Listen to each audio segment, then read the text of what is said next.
Halo, selamat malam semua foodpreneur yang ada di seluruh Indonesia. Ketemu lagi dengan saya Sarita Steja di segmen acara Foodies on Sharing, program ngobrol-ngobrol santai yang menghadirkan narasumber-narasumber menarik di bidangnya dan didedikasikan untuk kemajuan foodpreneur di seluruh Indonesia.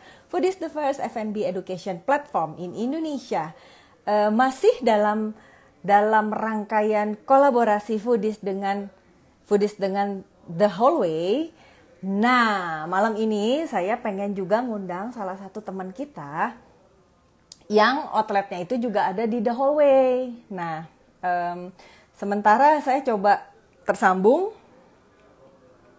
Teman Poin ada di mana aja, dari mana aja, boleh dada-dada, boleh kenalan, boleh networking juga. Sementara komennya kan belum saya tutup ya.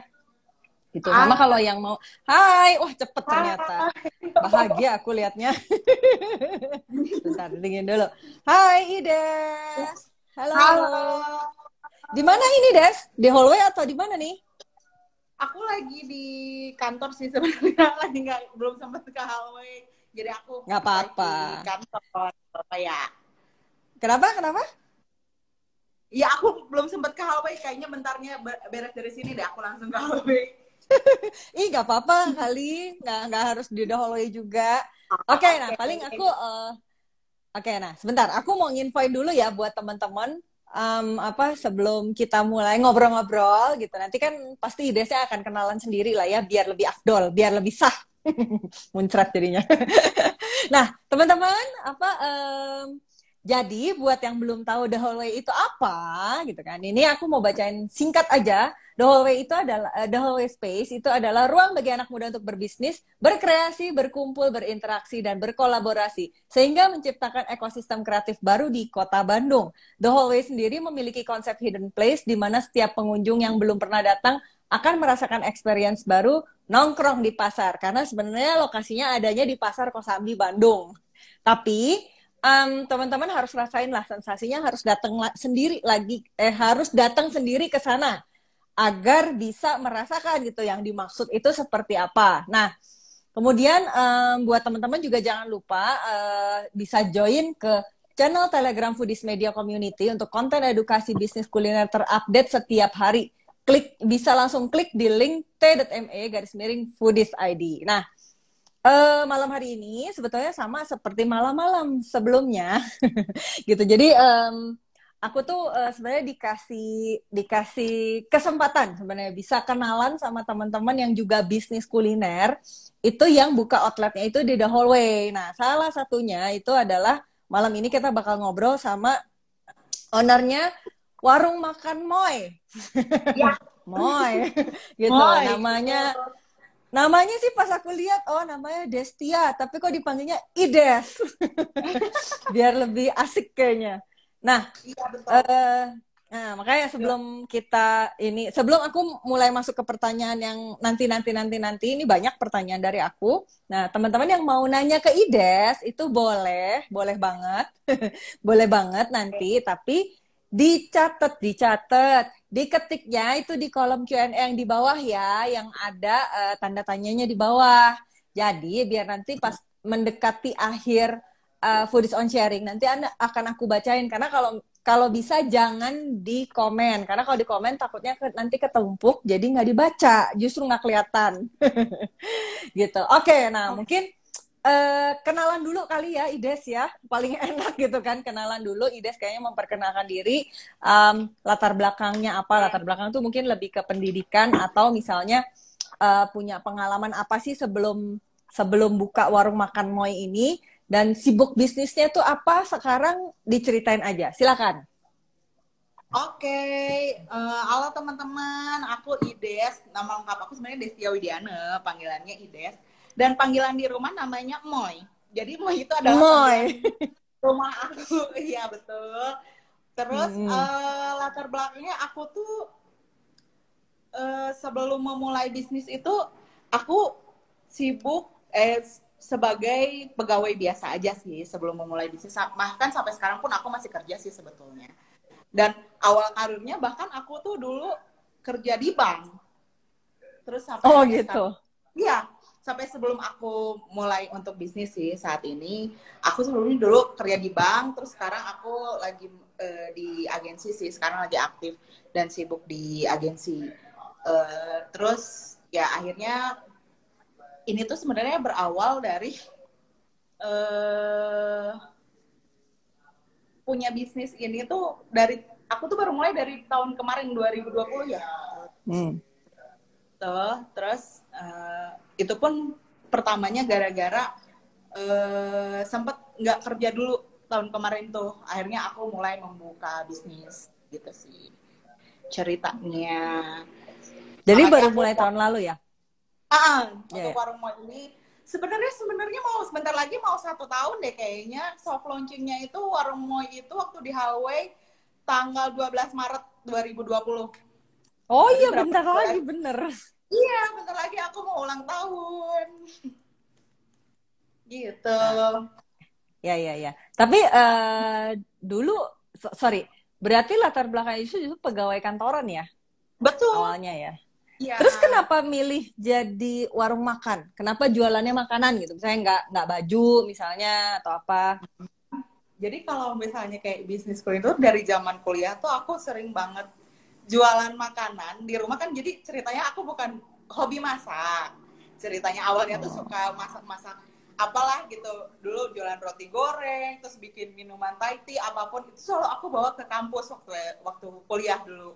Jadi aku tertarik untuk jualan ke makanan, ke kuliner. Ditambah lagi orang tua aku itu jualan makanan juga, dan warung makan Moi itu sebenarnya cabang dari warungnya mama aku sebetulnya. Akhirnya aku membuka cabang kayak gitu sih awalnya.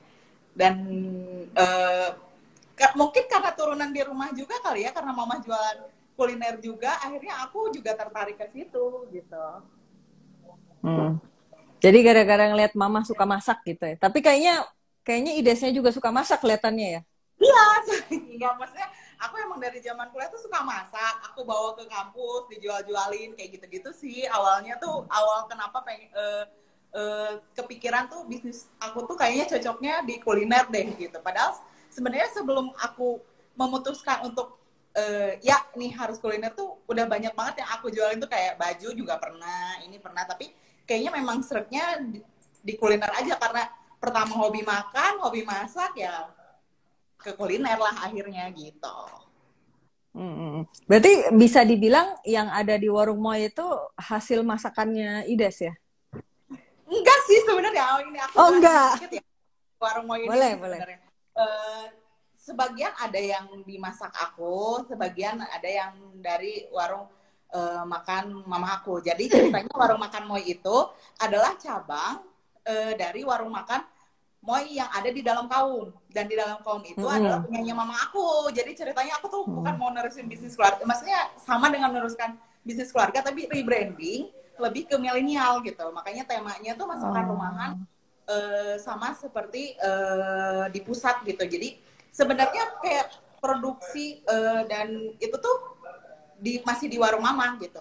Cuman ada beberapa menu yang berbeda dari warung mama gitu, misalnya kayak ayam goreng kremes sendiri itu jadi andalan di warung aku, dan itu adalah menu aku juga sama sambalnya gitu. Itu aku yang masak. Tapi kayak masakan-masakan yang lainnya kan karena masakan rumahan yang lain kayak tumisan, gulai kambing, soto Bandung, itu aku ngambil dari pusat gitu. Dalam artian pusat itu warung makan Moi pusatnya itu yang di dalam kaum gitu. Gitu. Yang punya mama. Jadi warung makan Moi sendiri tuh cabang dari dalam kaum, cuman di rebranding, dikemas lebih milenial, ceritanya kayak gitu. Ya. Tapi kalau yang kalau yang tadi di dalam kaum yang punya mama itu masih kan sampai sekarang ya? Masih sampai sekarang, masih sampai sekarang masih jualan di dalam kaum. Itu kayak tenda gitu sih kalau di jalan dalam kaumnya sendiri sih. Gitu. Masih buka. Terus jadi warung apa? Masih apa? Masih buka, warungnya mama yang di dalam kaum juga masih buka. Gitu. Ya. Tapi warung makan Moi itu berarti sebenarnya Moi-nya itu artinya itu diambil dari nama panggilan Ides ya? Betul. Jadi aku tuh dari kecil, panggilan aku di rumah, panggilan aku dari kecil tuh Moi. Dan kayaknya mama sayang banget sama aku, akhirnya nama usahanya namanya nama aku. Kasihan sih kakak aku. Tapi kenapa Moy sih? Kan Destia, Moy kan jauh tuh. Mungkin kayaknya semua orang tahu ya kalau aku gemoy. Oh, ya ampun. Gitu ya, gemoy banget. Beneran nih, gara-gara Gemoy. Beneran, aku dari kecil emang panggilnya dari kecilnya Moy. Kayaknya daerah rumah aku bahkan jarang ada yang tahu nama asli aku sih. Kalau misalnya di daerah rumah, karena itu emang bener-bener nama kecil dari kecil aja sih, si Moy itu. Jadi kalau kayak orang daerah rumah jarang tahu nama asli aku deh kayaknya. Kecuali teman-teman sekolah dan teman-teman main. Kalau daerah rumah sih kayaknya masih jarang deh yang tahu nama asli aku. Gitu. Nah, tapi kalau warung makan Moy sendiri, sebenarnya tema apa ya ibaratnya?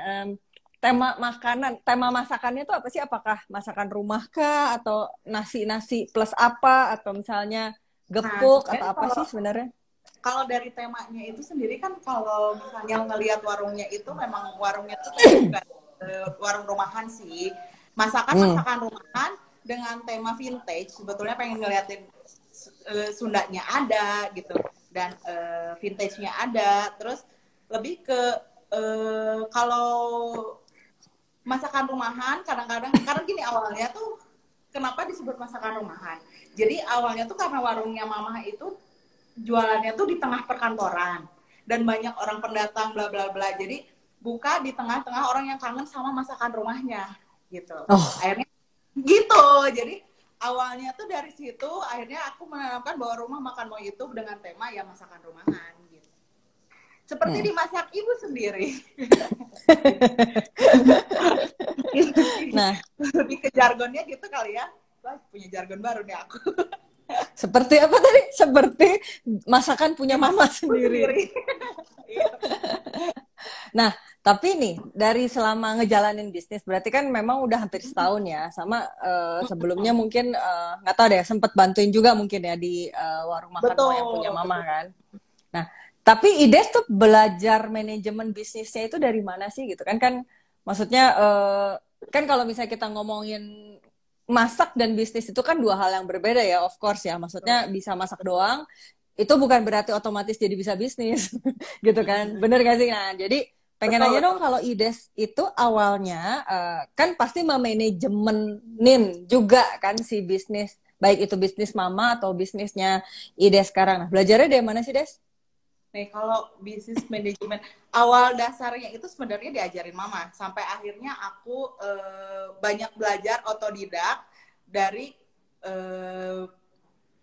digital-digital, pastilah digital-digital kayak di YouTube, bla bla bla gitu kan. Terus banyak belajar juga dari brand-brand yang udah gede juga. Aku tuh pasti sebelum melakukan sesuatu kayak research dulu nih.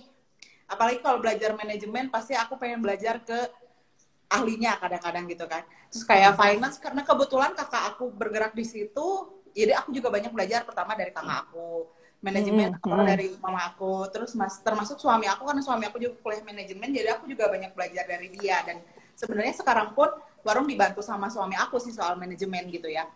Terus ditambah lagi aku sekarang udah mulai sekolah sih, nerusin sekolah manajemen juga akhirnya gitu kan, karena mungkin memulai bisnis kayaknya harus dengan bukan hanya teori aja, maksudnya bukan cuma praktek aja, teorinya juga harus aku dalemin. Makanya selain aku belajar banyak dari orang, awalnya sih belajar banyak dari orang, akhirnya aku sekarang menerusin kuliah sih di manajemen, sebenarnya banyak belajar dari situ sekarang. Itu. Sekarang berarti lagi kuliah ya? Lagi pasca. Lagi kuliah ya? Oh pasca, oh S2 dong. Iya, kebetulan. Iya, karena satunya aku tuh sastra Indonesia sebetulnya. Loh, jauh dong, nggak ada hubungannya sama bisnis dan masak. Kuliahnya tuh sastra. Kerjaan tuh juga di agensinya sebagai copywriter, emang nulis gitu. Terus sekarang karena gara-gara cemplung ke bisnis, aku nerusinnya ngambilnya manajemen bisnis deh. Gitu ceritanya. Biar lebih mendalami. Ya. Tapi sebenarnya berarti kalau buat Ida sendiri, pendidikan tuh berarti penting ya dalam menjalankan bisnis ya? Betul. Kalau kayak sebetulnya aku tuh harus belajar apapun dari hal kecil. Dan aku tuh kayak punya moto sendiri kayak long life learning, selama lu hidup lu harus tetap belajar apapun itu, apalagi bisnis gitu kan, apalagi bisnis tuh harus ngikutin bang, kayak harus up to date terus, kayak belajar itu wajib banget sih menurut aku. Apalagi mau kamu di saat ini sukses atau misalnya memang masih merintis, belajar itu wajib menurut aku. Ya, setuju tuh, belajar itu wajib pokoknya ya, wajib mau merintis atau mau enggak, wajib belajar. Nah, terus pas pertama kali ini nih, tadi tanggal 12 Maret lah gitu, 12 Maret 2020 kan jreng buka gitu ya. Nah, dulu nyusun kampanyenya tuh gimana sih? Maksudnya nyusun marketingnya gimana? Karena kan pas pertama kali muncul di The Hallway ini kan udah pasti orang belum pada tahu ya, gitu kan, belum pada tahu. Nah, bisa di-sharing nggak? Maksudnya pertama kali jualan itu awalnya tuh gimana sih? Misalnya mendekati konsumennya gimana? Ngasih tahu konsumennya, calon konsumennya itu gimana gitu. Sama mungkin bolehlah dikit-dikit dibocorin ya. Maksudnya bikin kampanyenya tuh gimana sih? Oke, jadi awalnya itu kan gini. Ceritanya kan si Warung Moi itu di Hallway itu tempat makan paling pertama buka deh ceritanya. Paling pertama Siapa? buka di tempat makan Kamu? Oh iya? itu. Jadi kan kalau Hallway itu kan tangga itu ya ke atas ya. Kalau yang udah pernah kesana Ya, tangga. ya, ya yang tangga ya. Terus makanan F&B tuh sejajaran itu. Ya, ya. Kayak itu. Dan yang baru pertama kali buka itu aku waktu itu tahun kemarin tuh. Karena kan sebenarnya di tahap 1 tuh tempat makan baru aku yang jualan. Terus sebenarnya aku tuh udah bikin campaign awalnya nih, aku agak sedikit cerita, nggak sedih sih tapi agak sedih. Jadi pas aku soft launching di 12 Maret, aku soft launching nih ceritanya. Aku bikin campaign biasalah, bikin campaign soft launching, terus bertemakan makanan murah 10.000, kamu udah bisa makan kenyang, itu ya ceritanya. Jadi makan murah 10.000 bisa makan kenyang. Terus itu di 12 Maret aku soft launching, lumayan tuh udah, itu saat itu corona belum parah-parah banget ya, tahun kemarin tuh masih sudah masuk tapi belum separah sekarang gitu kasarnya. Akhirnya kumpul nih teman-teman, tapi malamnya ketika aku launching, malamnya setelah aku launching ada berita bahwa tanggal 15 Maretnya harus PSBB dan akhirnya kita lockdown 3 bulan. Itu sedih sih. Itu cerita awalnya banget ketika aku mau memulai campaign dan tanggal 15 Maretnya harus lockdown dan PSBB. Jadi kayak gue baru buka 2 hari udah tutup lagi. Padahal iya, aku benar. Iya. Benar. Aku baru buka 2 hari, akhirnya aku tutup lagi. Nah dari situ aku bikin campaign baru, akhirnya aku bikin campaign baru. Ya tadi itu karena di rumah aja, saat itu kan lagi banyak hashtag di rumah aja. Akhirnya aku bikin delivery service akhirnya gitu. Dan untuk maksudnya karena kan saat awal itu aku kan rebranding nih ceritanya si warung makan ini. Warung makan mau itu aku rebranding gitu. Terus ini tuh awareness-nya tuh harus dapat gimana caranya. Gue baru 2 hari buka udah tutup gitu. Ini campaign-nya jalan juga baru, bahkan itu baru memulai ya kasarnya. Kalau misalnya campaign belum, ini aku tuh lagi memulai campaign makan murah tapi enak, tapi kok orang-orang nggak bisa datang gitu kan waktu itu. Jadi akhirnya aku memutuskan untuk delivery service waktu itu. Dan itu menanggulangi saat itu aku pas lagi launching aja, dan gimana caranya campaign aku tetap jalan saat itu. Nah akhirnya saat itu karena rame banget lagi online, sebenarnya kesempatan aku banget untuk branding online gitu. Dan aku selalu minta tolong, pertamanya awalnya aku minta tolong sama teman-teman aku. Aku tuh selalu percaya nggak mesti harus influencer atau apa, tapi teman-teman itu juga punya followersnya sendiri. Akhirnya aku minta tolong teman-teman aku untuk posting, aku pesen makanan, dia posting, dan akhirnya mau ke 10 teman aku, dia punya 10 teman aku dan punya followers beda-beda, dan followersnya juga bisa beli ke aku. Akhirnya aku berpikir waktu itu mikirin quantity, gimana caranya cari teman-teman yang mau ngebantuin aku untuk posting jualan aku gitu. Saat itu akhirnya aku ngambil cara seperti itu saat itu. Itu kan kasarnya gratis, gak mengeluarkan uang branding secara gratis, karena aku menggunakan link aku untuk teman-teman aku, tolong postingin dong aku nih, aku jualan gini gini gini gini. Awalnya kayak gitu sih, gitu. Terus kayak aku tuh selain makanan murah tuh aku selalu karena pas lagi branding itu ada pengen makanan yang pengen aku blow up gitu saat itu, jadi tertunda juga. Jadi waktu awal-awal ngebangun si warung Moy ini untuk jualan tuh emang banyak cerita sedihnya sih ya, kayak gitu.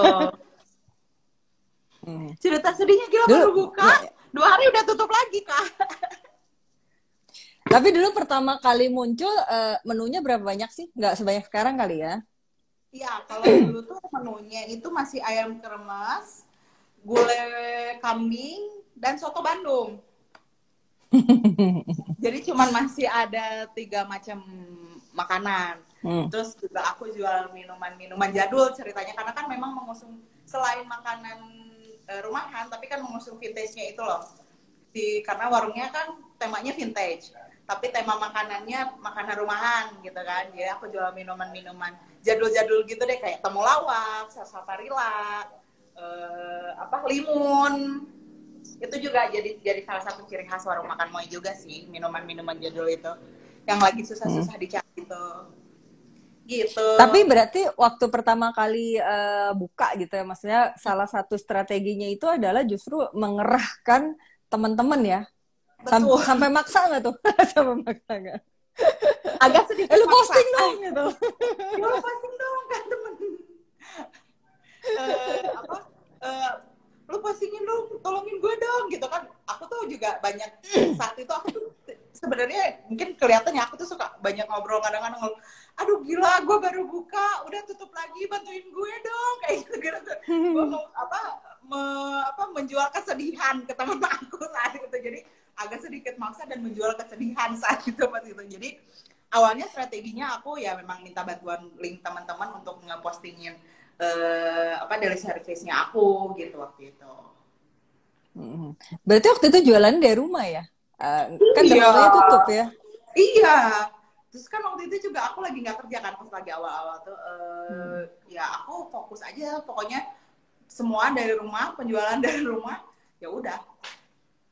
Yang penting sih saat itu sebenarnya dari awal tuh karena campaign-nya ya, dan aku pengen ngejar awareness-nya gitu, pengen orang-orang tahu dulu lah minimal sama warung makan Moy. Jadi awalnya aku bener-bener gembar-gembornya selain mencari yang gratis saat itu, ya udah aku memaksa teman-teman aku dengan menjual kesedihan. Begitu.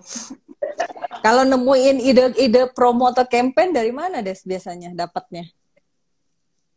Nah, kalau ide-ide promo dan campaign itu pasti aku mencontek. Dari siapa?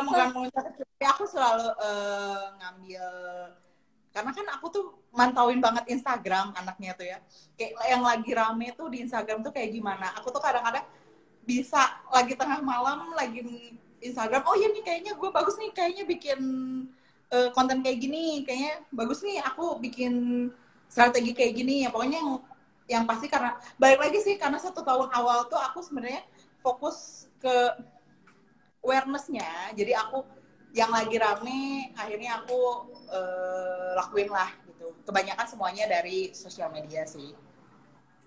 Oh, kebanyakan tetap dari sosial media, tetap. Betul. Saat ini dari aku Instagram ya? Iya betul, Instagram, TikTok bahkan. Ya pokoknya aku login pokoknya yang lagi aku itu sih. Sorry, tadi agak sedikit mati. Oke. Ya, pokoknya dari Instagram sama sosial media tadi terakhir itu kan? Iya, pokoknya aku belajarnya dari sana sih banyaknya gitu. Ya. Nah, terus ini ceritain dong, Des, kan ini kan warung makan Moy kan, apalagi udah ada 2 cabang, memang sih yang satu pasti di handlingnya sama Mamah kan ya. Nah, tapi kalau ide sendiri ini tadi kan juga udah sempet nginfoin gitu, dibantuin suami juga. Tapi sebenarnya mengelola si warung makan Moy ini berapa orang sih yang manajemennya? Sama tugasnya apa aja? Boleh nggak cerita dikit? Oke, kalau tim aku tuh sendiri kalau di warung makan Moy itu ada berempat. Yang Ada pertama 4. aku berempat. Yang pertama aku ngurusin ya tadi marketing, program campaign, apapun itu. Yang kedua suami aku, dia yang manage termasuk keuangan kayak gitu. Terus yang ketiga ada tim aku namanya Dwiki, dia yang dia operasional karena dia yang SO makanan, dia yang ngambil makanan dari warung mama aku.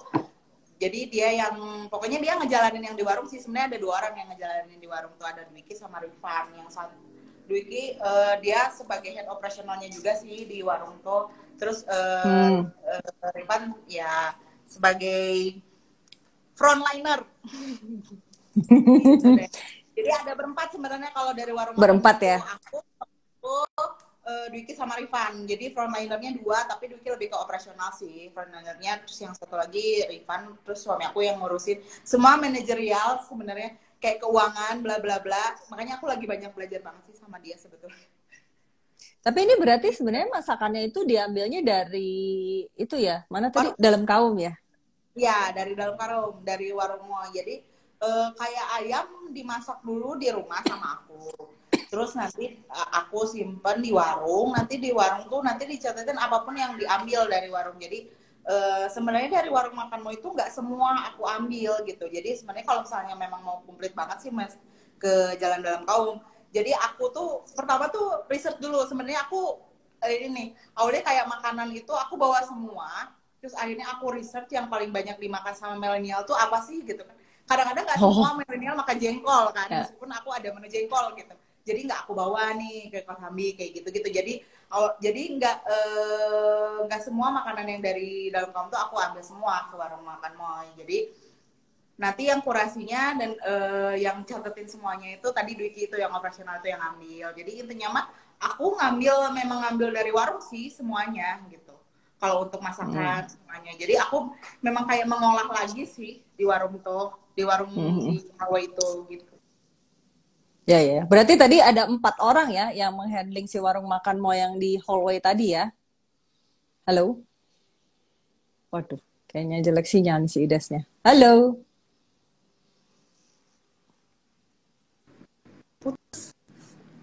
Halo, halo. Halo Kak. Iya, sudah. Kayaknya tadi agak freezing soalnya.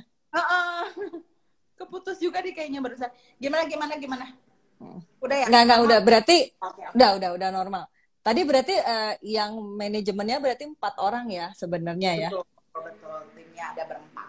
Timnya berempat ya, tapi itu hanya untuk yang di warung makan Mo yang di hallway aja kali ya. Kalau yang di dalam Kaum mah beda manajemen, bukan beda manajemen, apa namanya ya? Beda orang-orangnya juga sih. Iya, yang menghandling day to day-nya lain ya orangnya ya. Betul beda. Oke. Itu headnya langsung mana? Jadi kayak aku tuh sebenarnya seperti bisnis franchise yang aku ambil pabriknya dari sana, aku beli gitu. Sebenarnya kayak franchise jatuhnya, tapi akhirnya branding ini tuh yang aku senengnya ketika aku branding tuh 2 tempat ini dapat gitu. Warung yang besar dan warung yang di The Hallway. Tapi menunya tuh lebih lengkap dalam Kaum berarti ya? Betul, sebetulnya kalau misalnya makanan yang lebih lengkap sih di sana, karena kan ya itu tadi balik lagi aku tuh R&D dulu kan waktu di Hallway, karena kan balik lagi aku tuh milenials nih ceritanya warungnya, jadi nggak semua menu aku bisa ambil gitu. Akhirnya aku mengerucutkan menu, akhirnya menunya yang fix sekarang tuh ya itu jalannya berapa ya 3 bulan awal 6 bulan setelah buka. Akhirnya aku menentukan menu fix gitu. Ya, sampai sekarang ya? Sampai sekarang. Ya, oke. Oh ya nih, Des, sebentar ya. Aku mau ngasih info dulu buat teman-teman yang lagi pada nonton. Itu mengenai salah satu programnya Foodies. Nah, jadi nanti tanggal 10 sampai 13 Maret itu Foodies akan ada satu acara. Itu namanya Membangun Bisnis Kuliner dari Nol Batch ke-16. Kita singkatnya biasa MBK. Membangun Bisnis Kuliner dari Nol Batch ke-16. Udah angkatan ke-16. Nah, untuk pertama kalinya ini dapat diikuti secara offline dan online. Biasanya MBK itu selalu offline, tapi untuk kali ini makanya kita bilang untuk pertama kalinya dapat diikuti secara online maupun offline gitu. Jadi yang online bisa diikuti di mana saja gitu kan, live selama 4 hari. Buat yang offline itu bisa datang ke Bandung ya, 10 sampai 13 Maret 2021. Nah, buat yang mendaftar offline kelas sekarang itu akan mendapatkan 10 kali grup mentoring dan bonus e-course senilai 599.000. Nah, jadi daftarnya itu langsung bisa sekarang ke 0813 1214 7974 atau ke membangunbisniskuliner.com. Jadi gampang banget, tinggal ke 0813 1214 7974 atau ke membangunbisniskuliner.com. Nah, buat yang nggak sempet tadi nyatet itu, sama saya tadi kalau nggak salah udah sempet dipin deh, membangun bisnis kuliner dari 0 ke 16 ya udah gitu. Udah. Sama untuk yang mendaftarnya sekarang sampai terakhir tanggal 25 Februari. Terakhir banget pukul 23.59 itu kita masih ada bonus lagi ditambah free private mentoring ya untuk yang daftarnya dari hari ini sampai tanggal 25 gitu. Jadi udah dapat 10 kali grup mentoring tapi dapat lagi free private mentoring. Kalau grup itu kan bareng-bareng 10 kali, tapi kalau yang ini free private mentoring. Nah, jadi teman-teman bisa langsung gitu kan, bisa langsung ke WhatsApp ke CS-nya Foodies 0813 1214 7974 atau ke membangunbisniskuliner.com. Nah, kita lanjutin. Oke. Kita lanjutin nih, Des. Nah, kan kalau ngomongin namanya bisnis gitu ya, tadi sebenarnya udah sempat cerita dikit sih, Desnya pertama-tama langsung kena hajar pandemik ya. Gitu. Nah,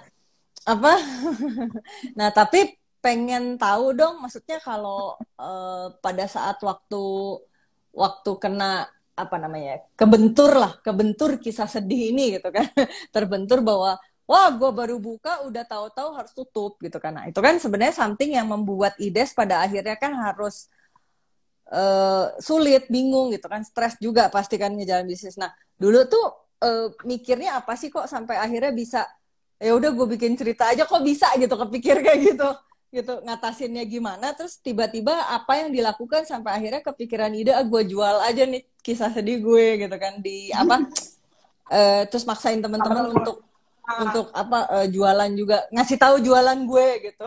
Gitu. Tapi inspirasinya itu gimana sih, maksudnya mindset apa yang ada di IDS pada saat gue stres tapi gue itu nggak mau larut gitu di dalam kesetresan ini, gimana?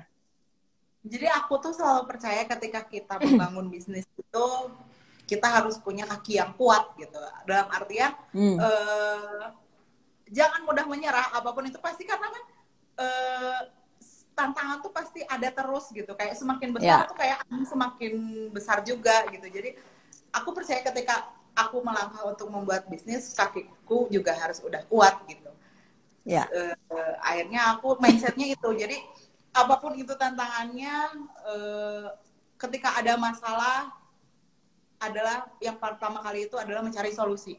Bukan ini kenapa bisa kayak gini, tapi langsung solusinya ini gimana kalau ketika kita menghadapi masalah itu sih. Jadi solution oriented menurut aku. Solution oriented. Ya, jadi udah langsung cari solusi aja deh, ini kenapa ya bisa tutup, kayaknya aku gini. Gak usah ketika lu punya masalah lu gak usah mikirin kenapa lu dapat masalah itu, tapi lu pikirin langsung solusinya apa gitu.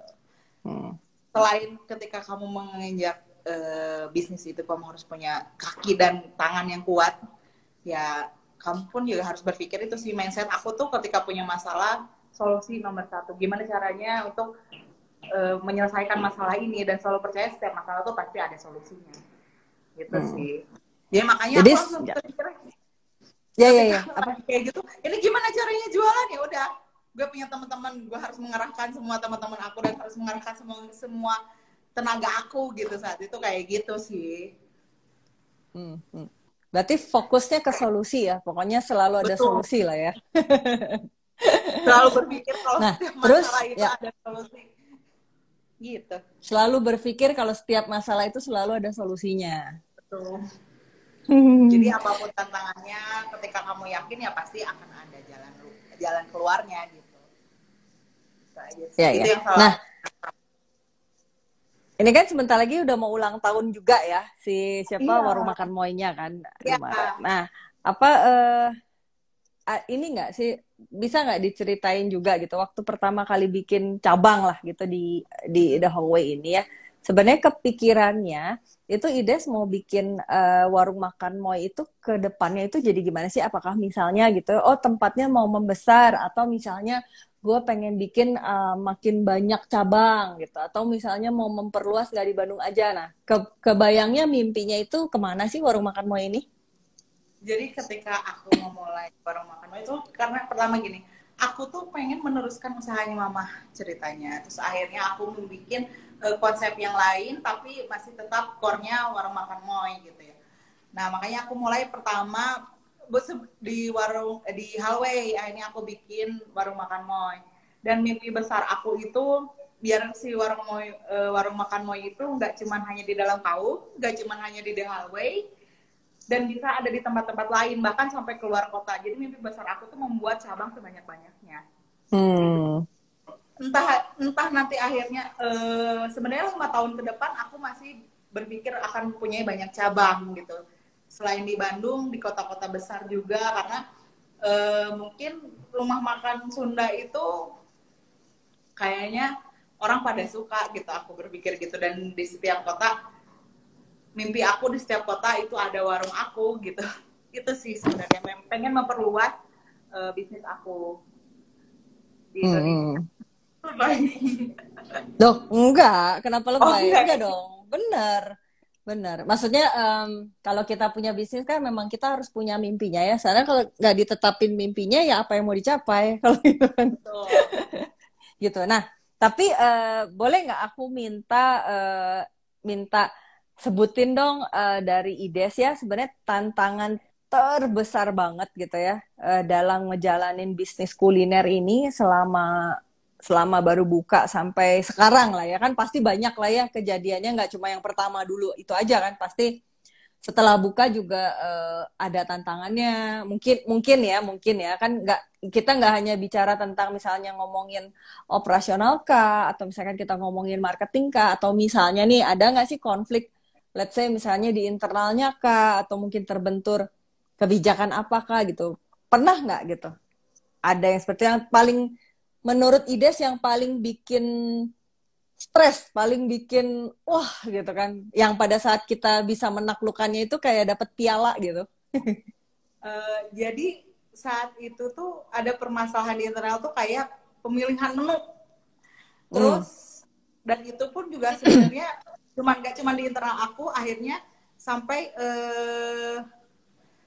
ke mama aku juga gitu. Kayak saat aku riset itu, yaitu aku bilang 3 bulan awal ketika aku harus tutup, itu aku sekalian meriset dan banyak banget konfliknya di situ, di internal dimanapun itu ya.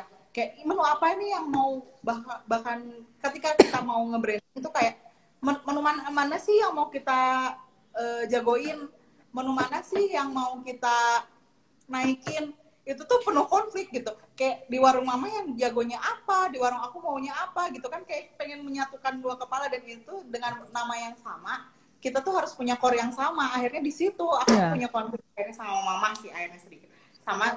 Dan risetnya bareng sama suami aku bertiga awalnya tuh, mama aku dan suami aku, untuk menentukan menu apa sih gitu. Dan ya saat itu aku permasalahan awalnya di situ, dan itu bikin stres banget sampai akhirnya aku membuktikan bahwa risetnya itu nih yang banyak nah itu makanya aku mulai jualan online ya. Pas lagi jualan online di situ aku juga menentukan riset, ternyata menu ini nih yang sering ditanyain, ternyata menu ini nih sering yang di repeat order. Akhirnya itu yang membuat aku jadi piala, dan itu tuh menurut aku ini nih yang bakal aku jagoin. Terus kata mama nggak bisa di warung tuh ini yang dijagoin gitu. Akhirnya aku mendapat piala, oh ini nih yang paling rame nih mah, aku bilang gitu. Akhirnya ya itulah akhirnya, karena balik lagi dari riset dari apa yang udah aku selama 3 bulan itu aku riset, akhirnya aku menemukan deh menu andalan dari si warung makan sendiri gitu. Dan aku bilang kita sama, aku dan mama kita sama, kita punya brand yang sama mungkin, tapi kan mungkin target pasarnya mama dan target pasarnya aku tuh udah berbeda gitu sebenarnya. Dari secara umur target pasarnya mama itu mungkin ke ibu-ibu dan yang agak tua sebetulnya. Hmm. Dan aku makanya nge-rebranding ini sebagai milenial biar terus up to date gitu kan. Mungkin nggak semua kayak di warung mama tuh orang semua mencari gulai kambing.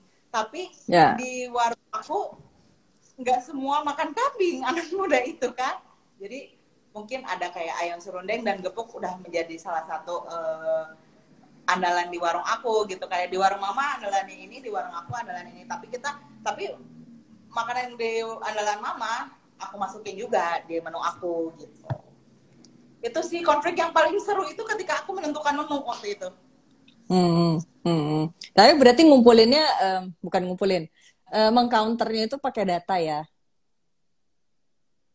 Karena mungkin aku orangnya kebanyakan teori kali ya sebetulnya karena lagi kuliah ceritanya.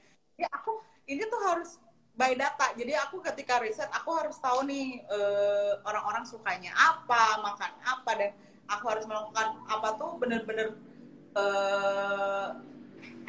by data sih sebenarnya kalau dari aku sendiri sih jujur kayak gitu.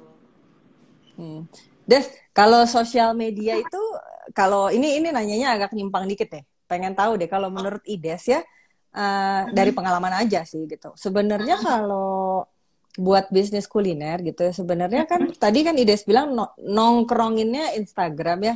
Tapi kan akhir-akhir ini kan kelihatannya TikTok juga udah mulai sedikit apa sih udah mulai rising lah gitu. Nah, kalau menurut Ides gitu ya sebenarnya perlu nggak sih kalau buat teman-teman yang mau bisnis kuliner yang apa ya mungkin segmennya itu milenial sama Gen Z kali yang lebih anak-anak muda ini perlu nggak sih misalnya hadir di TikTok juga? Kalau kata aku sekarang ya saat ini sosial media itu pasti adalah tools marketing paling penting. Dan TikTok menurut aku saat ini TikTok karena sekarang lagi rame itu TikTok ya selain Instagram. TikTok itu menurut aku sekarang adalah tools marketing yang paling efektif malah menurut aku. Karena rame banget dan orang-orang tuh pada main itu gara-gara aku ya misalnya nongkrongin sosmed dan TikTok itu emang salah satu tools marketing yang paling bagus saat ini menurut aku. Jadi apalagi kalau kita punya targetnya millennials dan Gen Z gitu dan mereka tuh sekarang memang lagi hype-nya banget untuk mainin itu ya kita harus ngikutin mau nggak mau gitu. Jadi penting banget. Mau usaha baru mulai atau udah jalan pun itu tuh tools marketing saat ini digital terutama sosial media itu penting banget menurut aku. Jadi pebisnis kuliner tuh wajib banget main sosmed ya? Menurut aku wajib. Karena wajib, ya? Kayaknya sekarang udah jarang sih ya meskipun mungkin kalau digital itu lebih cepat penyebarannya daripada kita ngobrol gitu dari mulut ke mulut kan biasanya gitu ya mulut ke mulut. Tapi makanya mau bisnis apapun menurut aku sosial media itu udah salah satu tools marketing yang paling harus punya sih. Karena aku sendiri aja cari makan pasti lihat di sosmed gitu. Apalagi orang gitu. Aku jadi balik lagi kayak habit aku yang suka makan ini harus diterapkan ke calon customer aku gitu kan. Gimana caranya customer aku pun harus ngelihat makanan aku via sosmed misalnya. Karena aku sendiri pun kalau mau cari makan pasti buka Instagram, buka TikTok bahkan sekarang tuh. Gitu. Nah, terus ini sebenarnya nih buat teman-teman jangan khawatir ya yang misalnya mungkin baru masuk kemudian merasa ya aku udah telat gitu kan. Tenang aja, rekamannya ini nanti tetap bisa ditonton itu di IGTV-nya Foodies sama besok itu akan kita upload di YouTube channelnya Foodies. Jadi jangan khawatir. Terus teman-teman juga bisa subscribe YouTube channelnya Foodies itu terus aktifkan tanda loncengnya, kemudian bantu kita untuk sebarin linknya ke sebanyak mungkin teman-teman semua gitu. Kenapa? Karena biar manfaatnya itu makin meluas ke semua teman-teman. Dan di YouTube di Foodies YouTube channel itu kita ada 500 plus sebenarnya 500 plus premium konten di sana yang bisa diakses itu secara free. Jadi teman-teman ngaksesnya free, tapi smartphone sama kuotanya harus ada juga ya. Gitu, kalau smartphone sama kuotanya nggak ada, nggak bisa diakses juga. Tapi Betul. intinya buat mengakses buat mengakses video-video yang ada 500 sekian itu di Foodies YouTube channel itu teman-teman bisa akses secara free gitu. Jadi silakan bisa di-subscribe dan aktifkan tombol loncengnya. Nah, Ides, ini aku coba buka kolom pertanyaan ya. Kayaknya tadi ada beberapa yang nanya sih. Sebentar, aku cek dulu ya. Oke. Kak, pada saat mulai bisnis kuliner kita harus jago masak nggak? Kayaknya nggak harus ya. Nggak tahu, coba dijawab Ides. Harus jago masak nggak? Nah, kalau itu tadi sebenarnya aku udah jawab loh pertanyaannya. Sebenarnya kayak aku aja, kalau saya kalian nggak bisa masak, mungkin bisa meng-hire orang yang bisa masak, atau nge-hijack kayak aku ngambil makanannya ibu aku, akhirnya bisa jadi bisnis. Nge-hijack mak, emak. Ya itu kan nggak, maksudnya untuk nggak harus jago masak, tapi karena kan bisa masak tadi seperti Kak Sarita bilang, masak dan bisnis adalah hal yang berbeda ya. Nah, jadi nggak mesti harus jago masak.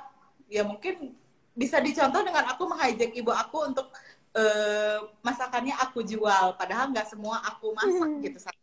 Cuman aku kayaknya itu hanya beberapa menu yang aku masak, hanya ayam serundeng dan sambal aja di warung tuh. Sisanya masakan ibu aku. Gitu. Jadi nggak mesti harus jago masak, yang penting jago bisnis. Sama mungkin jago collab kali ya. Kan tadi kalau aku dengerin tadi kan kalau dari aku dengerin tadi sambil nyatet juga sih aku kan yang yang nge-manage warung itu tadi kan ada 4 orang ya. Jadi bagi tugas sih kelihatannya Ides tadi apa, marketing, program, campaign, suaminya keuangan. Gitu. Terus tadi siapa, Dwiki dan Rifan itu head operation sama service ya, frontliner lah. Ya, kalau aku suka bilangnya apa sih, service lah, bagian service. Ya, betul service. Nah, yang paling depan. Kita jawab, ada satu lagi nih yang nanya sebenarnya. Sambil kerja dan buka usaha itu gimana manage waktunya katanya? Itu banyak banget yang bilang ini sih, karena itu balik lagi tadi yang disebutin Kak Sarita, karena aku punya tim yang solid dan punya tim yang punya tugas dan market masing-masing. Akhirnya aku tidak aku bisa membagi waktu aku bekerja dan berbisnis gitu, karena memang aku suka banget sibuk, suka banget reweh anaknya tuh ya, emang reweh banget gitu. Jadi ketika mau menjalani dua hal, satu hal, kamu harus suka dulu gitu, harus suka dulu. Dalam artian ya, kalau aku suka banget sibuk gitu, kayak karena gini, aku kerja di bidang yang sama, marketing juga, dan aku di bisnis pun aku di warung makan Moy ini aku juga fokusnya bisnis, jadi kayak satu hal yang sama, jadi nggak terlalu capek dan sebenarnya bisa berjalan berbarengan aja gitu. Jadi jangan sampai ketika kamu kerja itu di bidang apa, di bisnis harus masak, itu kayak lebih ribet sih, karena kebetulan aku nggak terlalu banyak secara fisik gitu. Jadi maksudnya bukan secara fisik, nggak masak, nggak harus ini, karena punya tim yang solid, akhirnya aku bisa memanage itu dengan baik sih akhirnya gitu. Terima kasih buat tim-tim aku pokoknya. Coba aku cek lagi, masih ada nggak ya pertanyaannya, sebentar. Nah, ini nyambung loh sama cerita yang tadi nih. Bagaimana cara kakak menghadapi perbedaan pendapat dengan tim, apalagi tuh keluarga sendiri. Tadi kan katanya sempat ribut-ribut tuh sama mamahnya ya. Itu sih, itu kayaknya konflik paling seru, karena itu tadi balik lagi. Meskipun aku dan mama punya bisnis yang sama gitu saat ini, aku menjelaskan ke mama bahwa aku memang mau membuat warung yang sama, tapi aku punya konsep yang berbeda gitu, kasarnya gitu. Dan bukan konsep yang berbeda karena aku punya target yang berbeda. Akhirnya dari makanan pun harus berbeda. Pada intinya kita harus menjelaskan sedetail-detailnya. Makanya aku sangat senang banget sama yang namanya data ya kayak tadi akan aku bilang riset tuh aku buy data. Kayak ini kan ini yang banyak yang dibeli tuh ini. Makanya kenapa menunya harus yang ini gitu kan. Jadi itu harus secara menjelaskan ketika konflik itu balik lagi faktanya harus ada sih gitu. Data dan fakta lah ya. Data dan fakta harus ada. Jadi ketika kita yakin dan kita juga dibarengi dengan keyakinan kita dibarengi dengan fakta gitu sih. Ya, oke. Jadi teman-teman kalau mau berdebat lah, argue sama seseorang itu jangan lupa harus kumpulin datanya. Biar nggak debat kusir gitu ya. Debat kusir tuh jadi hajar-hajaran tapi nggak ada faktanya. Betul. Jadi makanya ketika itu ya mau dapetin piala tadi yang seperti kakak bilang ya aku mendapatkan piala karena aku yakin dengan keyakinanku dan aku punya faktanya. Ya, gitu. Ya. Nah, Ides, ini kalau di IG Live itu biasanya kita punya kebiasaan itu kita foto bareng. Kita aku foto suka. Bareng. Jadi buat teman-teman yang lagi pada nonton, jangan lupa ya ini pada di screen capture, kemudian nanti di post di IG story masing-masing. Jangan lupa tag @foodies.id dan akun Instagramnya yang mau di-tag? Tag Destia Widiana sama Warung Makan Moy ya. Tuh, @warung makan Moy ya, berarti ya nyambung semua sama @Destiana. Destia Widiana. Destia Widiana. Nah, jangan lupa ya teman-teman ya, pada di print screen ya, gitu kan. Nah, kita bergaya dulu, kita foto bareng dulu.